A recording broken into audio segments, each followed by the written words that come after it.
My name is Daniela, and I want to tell you my story. I live in a small town called Brighton Bay, not far from New York City. It's quiet here, with calm streets, cozy cafes, and the sound of waves always nearby. I'm 29 years old, and I work as a receptionist at a small hotel near the beach. Life was simple. Some might say boring, but I liked it. I had a few close friends, a small apartment, and a routine that felt safe. I wasn't looking for love. After a few bad relationships in the past, I told myself that it was better to stay alone. But sometimes life brings someone into your world when you least expect it. That person was Michael. Michael came to the hotel for a business trip. He looked different from the usual guests, calm, polite, and a little tired. He had soft eyes, a gentle smile, and a quiet way of speaking. When he asked for a room, I helped him check in, and he thanked me in a way that felt personal. I noticed the way he looked at me, not in a bad way, just kind. I smiled back without even meaning to. The next morning, he came down to the lobby and asked for directions around town.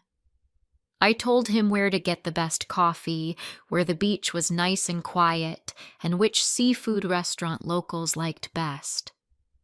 He listened to me carefully, really listened, and I liked that. Most people don't. After that, we started talking more. He stayed for 2 weeks. Every evening when his work was done, he would come to the lobby and we would chat. Some days we walked along the beach. Other times we sat on a bench near the lighthouse. We talked about life, books, music, dreams. He told me about the stress of his job in the city.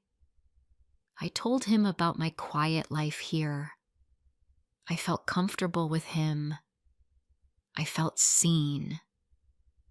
One night we were walking by the water. The stars were out and the breeze was soft. He turned to me and said, "Being with you feels like peace." Those words stayed in my heart. I think I started falling for him that night.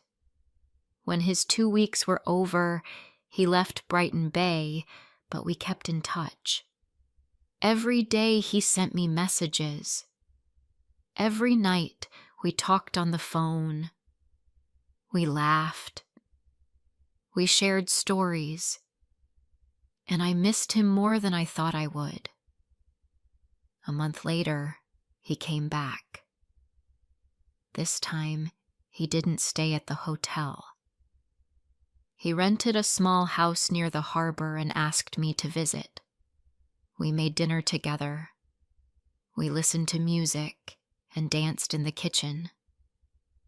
It felt like we had been together for a long time. I felt lucky.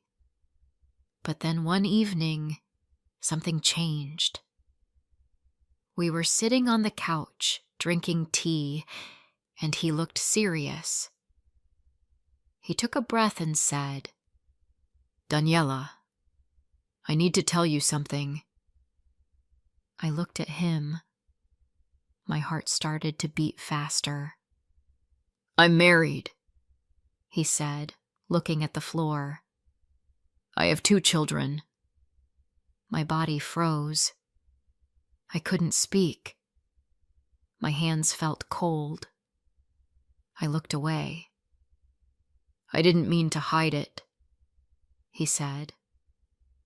"I didn't expect to meet you, but my marriage is not good. We live in the same house, but it's not love anymore. I stay for the children. That's all." His voice was low. He sounded sad. but I couldn't say anything.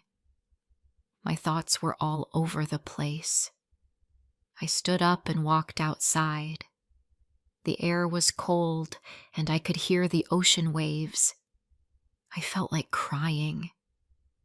He followed me out. "I understand if you don't want to see me again," he said. I nodded and walked home. That night, I couldn't sleep. My head was full of questions. Why didn't he tell me before? Why did this happen to me? But I also remembered the way he looked at me, the way he spoke, the way he made me feel safe. I was confused. I wanted to be angry, but I missed him. The next day, he sent me a message. "I'm sorry," it said, "but I miss you." I didn't reply. For days, I felt lost. I couldn't focus at work. I kept checking my phone. My heart and my mind were fighting. I told myself to forget him, but I couldn't. A week later, I saw him again. We met near the beach. I told him I felt hurt, that I didn't like being kept in the dark. He said he understood. He didn't try to excuse it. He only said, "I care about you." And then I stayed. I know it's wrong. I know many people will say I made a bad choice. I know I became the other woman. But at that time, I wanted to believe him. I wanted to believe this was temporary, that maybe one day he would leave his wife, that maybe he would choose me. So we continued in secret. He visited Brighton Bay once or twice a month. He stayed in that little house. I went there after work. We ate together. We talked. Sometimes we watched old movies or just sat in silence. It felt real, but also like a dream that could end any time. We never went out together. We never held hands in public. No photos, no dates, no future plans. Just small moments in a quiet house. But in those moments, he made me feel special. He listened to me.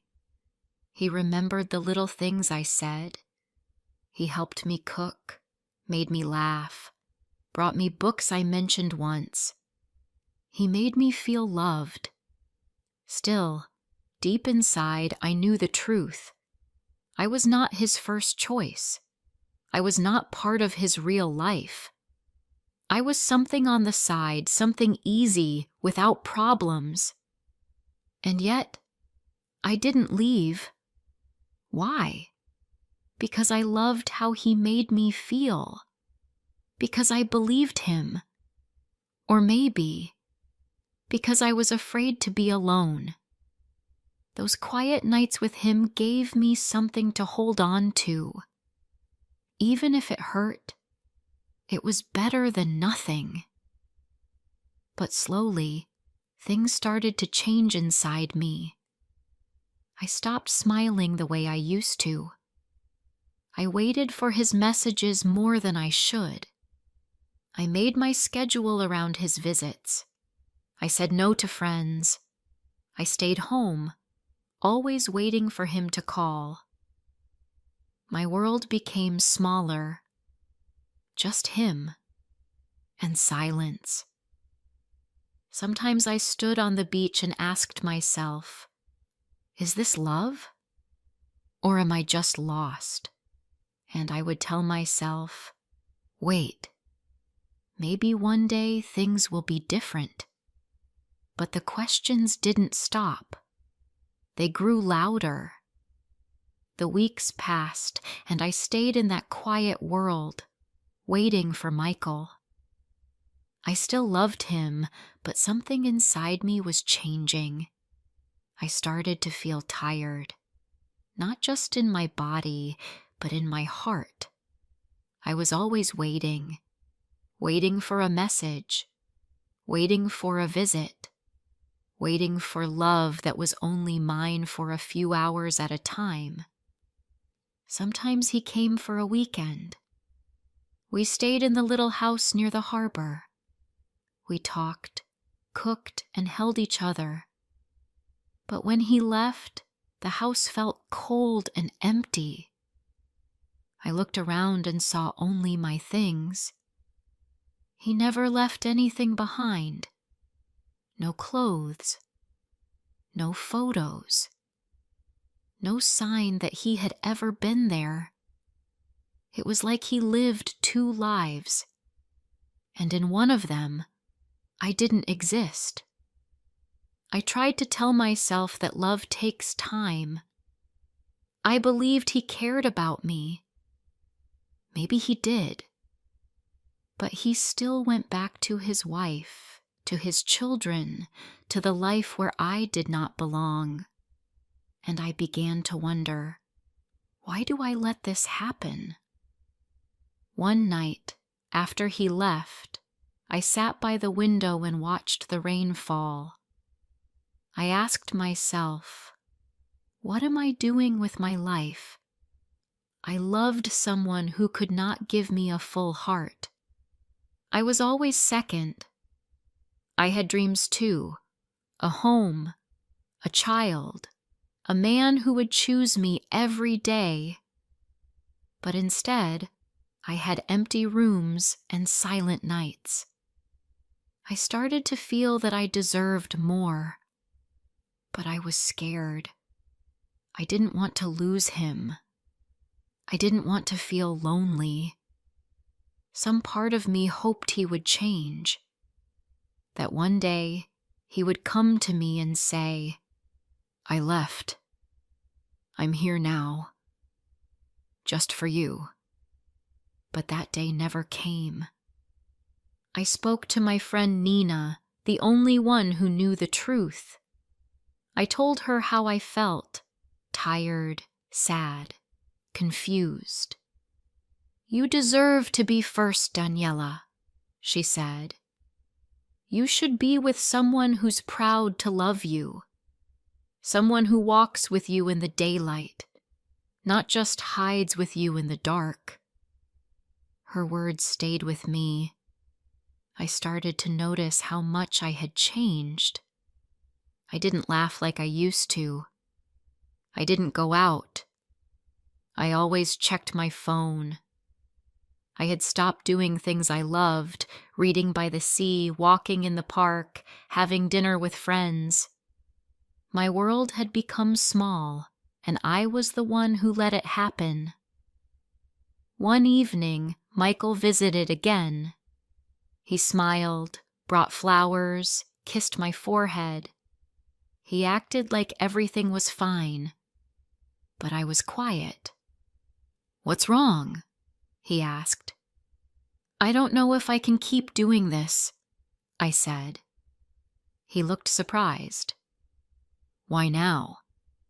Because I feel like I'm not living my own life, I said. I'm living in your shadow.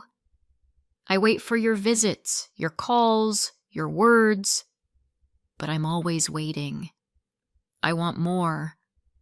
I need more. He sat down and said nothing for a while. Then he said, I love you, Daniela. You know that. Then why don't you choose me? I asked. He looked away. It's not that easy. I have children, a family. And what am I? I asked softly. Just a secret? He didn't answer. That night I cried again. Not because he was cruel. He wasn't. but because I finally saw the truth. He would never leave. Not for me. Not for anyone. After he left, I didn't message him. I didn't call. I needed time to think. I walked by the beach every morning before work. I let the wind touch my face. I watched the waves and thought about my life. What did I want? What made me happy? Slowly, I remembered the old me, the girl who loved long walks, coffee with friends, books by the fire. I missed her. I also thought about love. What does real love look like? Not just flowers and kisses, but someone who stands with you in the open. Someone who says, "You're mine," without fear. I didn't have that. Not with Michael. I started writing in a notebook every night. Just thoughts and feelings. It helped me understand what I wanted. And every page I filled made me a little stronger. Michael still sent messages. "I miss you. I'm thinking about you. Can I see you?" But I didn't answer. Not right away. I needed time. 1 week later, he showed up at my door. I was surprised, but I let him in. "I needed to see you," he said. "You've been quiet." "I've been thinking," I told him. He sat down. "About us?" "Yes," I said.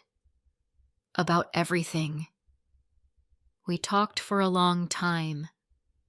I told him how I felt, about waiting, about being second, about losing myself. "I can't keep doing this," I said. "I love you. Maybe I always will. But I need a real life. I want to be with someone who can give me all of their heart, not just a part." He looked sad. "I can't leave them, Daniela. I've tried to imagine it, but I can't do that to my children." I nodded. I understood. But I also understood something else. This was the end. "I hope you find peace," I said. "I hope we both do." He stood up. He hugged me. "I'm sorry," he whispered. Then he left. And that was the last time I saw him. That night I cried again, but it felt different. The pain was real, but it was also clean, like a deep breath after holding it too long. The next morning, I walked down to the sea. I stood there for a long time, just watching the waves. The sky was clear. The wind was soft. I felt something I hadn't felt in months. Calm. I knew healing would take time, but I also knew I had taken the first step. For the first time in a long time, I was not waiting for a message. I was not checking my phone. I was just standing there with myself. And that was enough. For now. Months passed after I said goodbye to Michael. At first, the days felt long and heavy. I missed him. I missed the way he smiled, the way he held me, the small things we used to share. Some mornings I wanted to call him. Some nights I cried in bed, holding my pillow close, remembering the sound of his voice. But slowly, things began to change. I started spending more time with my friends again. Nina invited me for coffee every weekend. We talked and laughed. Sometimes we sat in silence, just enjoying each other's company. It felt good to be around people who loved me for me, with no secrets, no lies. I also returned to the things I once enjoyed. I began reading again, soft stories, quiet ones, about love and hope. I walked on the beach every evening. I watched the sunset and listened to the sound of the waves. The sea always made me feel calm. It reminded me that life moves forward, no matter what happens. I also started working on my goals. I took a small class at the community center, something simple about writing stories. I didn't tell many people about it. I just wanted to try something for myself. Each week, I wrote a few pages about my thoughts and dreams. It felt good to write. It helped me heal. One evening after class, I was walking home when I stopped by a bookstore near the corner. I hadn't been there in a long time. Inside, I saw a man looking at travel books. He smiled when he saw me, and I smiled back. He looked familiar, but I couldn't remember where I had seen him before. He walked over and said, "Hi. You're in the writing class, right?" I nodded. "Yes, I am." "I just joined last week," he said. "I'm David." We talked for a few minutes about the class, about books, about the cold weather. It was nothing special, but something about his voice made me feel at ease. The next week, he sat near me in class. After class, we walked together to the cafe across the street. We talked about simple things, family, work, favorite food. He was kind. He listened. And when I spoke, he looked into my eyes. I didn't feel nervous. I felt calm. We started meeting after class more often. Sometimes for coffee, sometimes just a short walk. He didn't ask me about my past. He didn't push. He was patient. One evening, we sat near the beach on a wooden bench. The sky was orange and the air was cool. I looked at him and said, "Can I tell you something?" "Of course," he said. "I was in a relationship before. It wasn't good. He was married. I waited for him for a long time. I loved him, but I was always second. I don't want that kind of love again." He was quiet for a moment. Then he said, "Thank you for telling me. I think you're brave, and you deserve better." That night, I went home with a warm feeling in my chest. Not because I was falling in love, but because I felt understood. Weeks turned into months. David and I spent more time together. We went for walks, watched movies, and talked about our dreams. He never rushed me. He never asked for more than I could give. I started to smile more. I laughed without pain. I felt free. One day, I looked in the mirror and saw something I hadn't seen in a long time. Myself. Not the sad girl who waited for messages. Not the woman who cried alone at night. But Daniela, strong, gentle, and alive. David became a part of my life slowly, like the sun rising after a long night. He didn't try to fix me. He just stood beside me. And in his quiet way, he showed me what real love can look like. One evening, we were sitting in the park watching children play. "Do you ever want a family?" I asked. "Yes," he said. "One day, with the right person." I smiled. "Me too." We didn't need to say more. I knew now that love doesn't have to hurt. It doesn't have to be hidden or painful. Love should feel safe. It should feel like coming home. Looking back, I don't regret my past. It taught me important lessons. I learned that love without respect is not enough.